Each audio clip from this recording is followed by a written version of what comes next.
বাবা ইব্রাহিম, বেলা 10টা বেজে গেল, আমার বেচাটা দানা বলিনি বাবা, আমার কোথাও ভাত দিবি?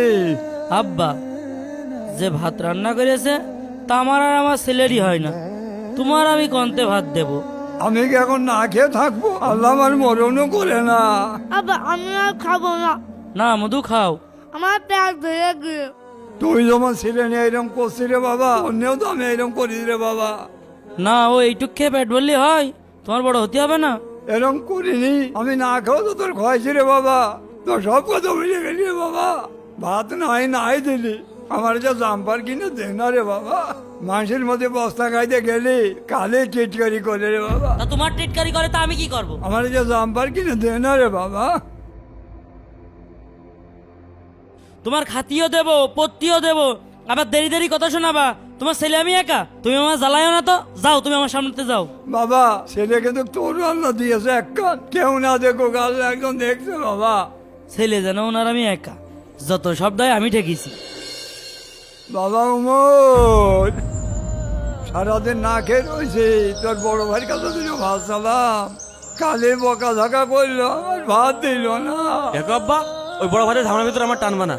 এই চোখের বস্তা খাই দিয়ে মানুষের মধ্যে যায়, মানুষ খালে টিটকারি করে। তোর বড় ভাইয়ের কাছে জাম্পার চালাম, ওরে বকা বকলো, তুই আমার কাছে জাম্পার কিনে দে না বাবা। তুমি যে আমার কাছে জাম্পার চাইছো, আমার জাম্পার কিনে দেয় কিটা? আমার নিজের খরচে নিজেই চলা লাগে। দেখ বাপ, আমি আর সহ্য করতে পারছি না, নয় একটা জাম্পার একটা ভিক্ষাই দে রে বাবা। দূর, মানে কিছুটা করতে পারি না, কেন্দে ফেলো। আমার বন্ধুদের বাপ, হ্যাঁ, আইফোন দেয়, মোটরসাইকেল দেয়, আর তুমি সারাদিন আমার কাছে সিয়েই যাও। এই আপদটা মরেও না। ধুর, ঝামেলা সব।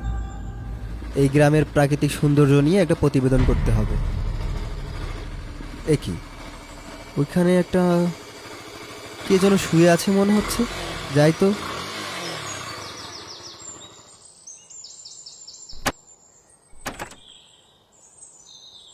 চাচা, আপনি এই খড়ের গাদায় শুয়ে আছেন কেন?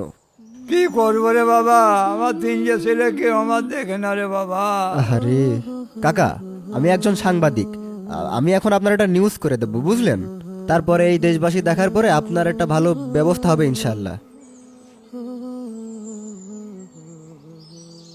সুপ্রিয় দর্শক, আপনারা দেখতে পাচ্ছেন এখানে একজন বাবার বয়সী লোক শুয়ে আছে, তার গায়ে দেখতে পাচ্ছেন একটি থালার বস্তা, মানে পাটের বস্তা পরিয়ে রেখেছে। এমনকি তার 3 ছেলে তাকে নাকি খাবারও দেয় না ঠিক মতো 3 বেলা। এই ভিডিওটি শেয়ার করে সবার কাছে ছড়িয়ে দিন। দাদারা ভিডিও করছে, আমার দাদার ভাইরাল করে দিবা। ইনি তোমার কি হয়? দাদা হয়। তোমার দাদা হয়? হ্যাঁ। তোমার দাদাকে এখানে ফেলে রেখেছো কেন? তা জানি নে। তোমরা কোথায় থাকো? আমাদের বাড়ি, আমরা ওই বাড়িতেই থাকি। আর তোমার দাদাকে এইখানে ফেলে রেখেছো? তোমার আব্বু কোথায়? ডেকে আনছি। যাও ডেকে নিয়ে আসো। আপনারা এই ফুটেজটির মাধ্যমে ক্লিয়ার হয়ে গেলেন যে তার এই পরিবারের লোকজন তাকে স্বেচ্ছায় এখানে ফেলে রেখেছে এবং তার কোনো দায়িত্বই নেয় না। আব্বা আব্বা আব্বা, দাদা নিয়ে কিটা টিকটক ভিডিও বানাচ্ছে। চল, কার এত বড় সাহস আমার বাপের?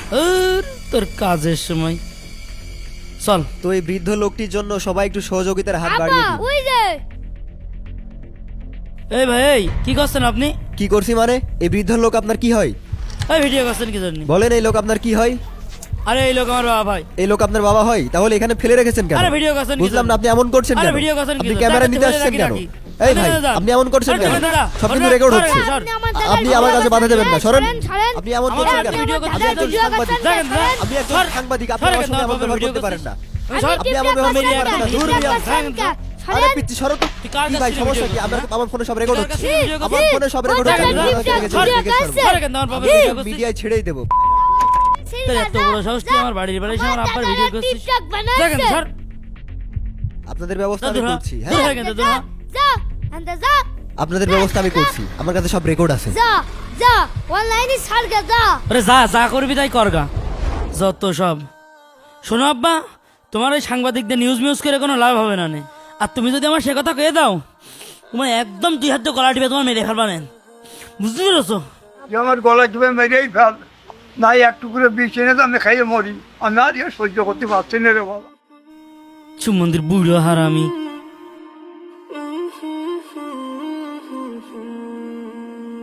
আব্বা আমার একটা একটা সাইকেল কিনে দিবা। ঠিক আছে মধু। এ মেজো ভাই কি হয়েছে? এই দেখ কারা আব্বার ভিডিওকে ছেড়ে দিয়েছে আর সে ভিডিও ভাইরাল হয়ে গিয়েছে। ওই সাংবাদিক বিটা। বড় ভাই যদি এই ঘটনা জানতে পারে তুইও বাড়ি থাকতে পারবি না নে, আমিও বাড়ি থাকতে পারবো না নে। তাহলে এখন কি করব? বড় ভাই টাকা পাঠিয়েছে সেটা তুই খাইছিস আর আবার গোয়াল ঘরে ফেলে রাখিছিস। যদি কোনো ঝামেলা হয় আমার ডাকবি না বলে দিলাম। টাকা শুধু আমি একা খাইছি না? তোমার পদ্মারি, তোমার ভুল চালানো কোন দেশে সব? পরের দিন সকালবেলায় রমিজ মিয়ার বড় ছেলে বাড়িতে আসে।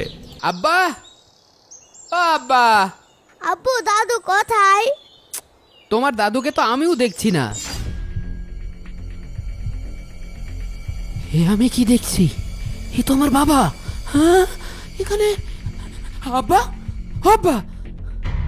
ওরে তুই আইছি বাবা, তো ছোট ভাই আমার খাতেও দেয় না, একটা জাম্পারে কিনে দেয় না রে বাবা। ইব্রাহিম, এই ইব্রাহিম। কিরে, বড় ভাইয়ের গলা মনে হচ্ছে। এই ওমর, এই কোথায় গেলি? এই এদিকে আই। এই তোরা কি শুরু করলি? যেখানে আমি ঢাকা থেকে কষ্ট করে আব্বার জন্য টাকা পাঠাই, সেখানে আমার আব্বা সালাগাই দিয়ে শীত ঠেকাচ্ছে না? ওরা কয় মরিস নে, মরে গেলে আমরা বাঁচতাম। ওই মেজে বলা কয় মরে গেলেও তো আমরা বেঁচে যেতাম। আমি কি করলাম না রে বাবা? ওর বই তো এখনো সব। বাহ, তোরা কি ভুলে গেছিস? আব্বা আমাদের এই 3 ভাইয়ের নিজ হাতে লালন পালন করেছে, খেয়ে না খেয়ে আমাদের বড় করেছে। আর সেই আব্বার আমি নিজে যেখানে টাকা পাঠাই, সেই আব্বার তোরা গোল করে ফেলে রেখেছিস। সামান্য একটা সোয়েটার কিনে দেওয়ার যোগ্যতা তোদের হয়নি? আরে মানুষ তো একটা ভিখারিরও একটা সোয়েটার কিনে দেয়, আর ও তো তোর বাপ রে। ওরে পুলিশ আছে। ওরে আল্লাহ, এই তো দৌড়ো। এ ওরে নুর ইসলামের কোলে দে, কোলে নে। কোলে ওঠ ভাই, দৌড়ো। কি হলো আব্বা? ওরা এইভাবে দৌড় মারলো কেন? ওরা মাদক ব্যবসা করে বাবা, তাই তো আমার এনে ফেলে দিয়েছে বাবা। আব্বা, ও আব্বা, তুমি কাইন্দো না আব্বা, আমি চলে আইছি আব্বা। তুমি কাইন্দো না আব্বা, তুমি কানলে আমার বুকের ভিতরে খুব কষ্ট হয়। ওঠো, উঠে পড়ো আব্বা।